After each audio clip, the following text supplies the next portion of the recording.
Hello, I'm Anna from Computer Science Department.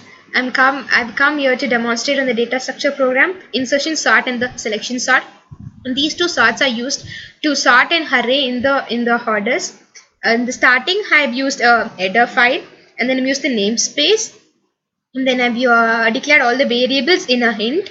Under the main function, I've used I, j, hen and a temporary variable temp, and I've used the array of 30, and the output statement that is enter the number of elements, and I've given the input statement as n, and again I've given to enter the elements, and I've started with a for loop, that is the loop I is equals to 0, then I is less than n, and I plus plus, and I've given the I value to be stored in the array of I, that is the input statement, and I've used an other for loop, that is for the variable a of I to be stored in a temporary variable, and here j is equals to I minus 1, that is in the that is what in the insertion sort is, you have to store a variable in the temporary, you have to store a value in a temporary variable, um, uh, like the second variable will be greater than the first variable, that is j will be greater than I, so a small swapping will be done inside.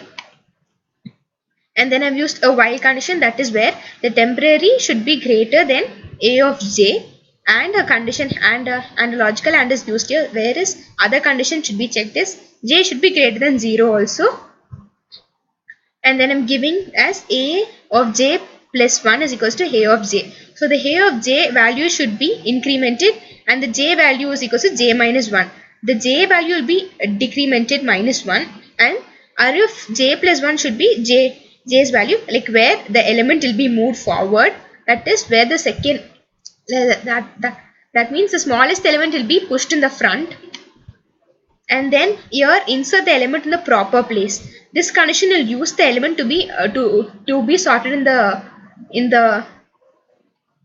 their positions, that is a of j plus 1 is equals to 10, and I've given the output statements, that is sorted list as follows, and I've used a for loop to end it, that is for I is equals to 0, I is less than n, I plus plus, and the C out should be a of I, and I've returned as 0. Now let's see the output. You enter the number of elements. I'm giving 5. I'm giving 5 elements in a random order.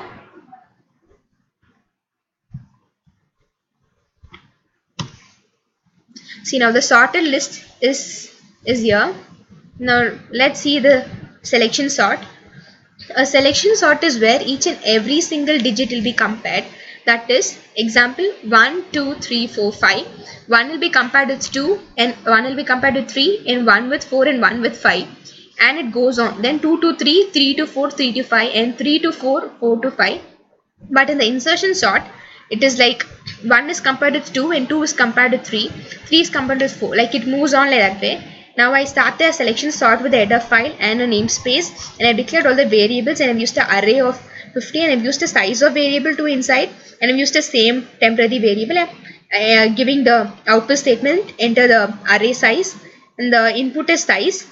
And I'm using a for loop, I is equals to 0, I should be less than the maximum number of size, and I should be incremented, and the input will be array of I, and I'm giving the output statement for the sorted order using the selection, and then I'm using outer for loop, that is I is equal to 0, I is less than size, and I should be incremented, and I'm using an inner for loop, that is I, that is j should be incremented by 1, that is I, j is equals to I plus 1, and where here you will have a condition of if array of I is greater than array of j, the temporary variable will be compared to the array of I, and the array of I will be compared with array of j, and the array of j will be compared with temp. This function is used in the call by value, and I'm ending it with the output statement. Now the array after sorting is so on, and I'm using the same for loop as we used in the insertion sorter in the program, that is for I is equals to 0. There we have used I is equals to n, and here we have used a maximum size, so I should be less than size, and I plus plus, and I'm giving a output as C out, that is array of I, and I'm returning as 0. Now let's see the output for this. Array size is same 5. I'm giving the elements. So now it has been sorted. The output might be same, but the procedures taking inside will be different. So this is the end of the program. Thank you.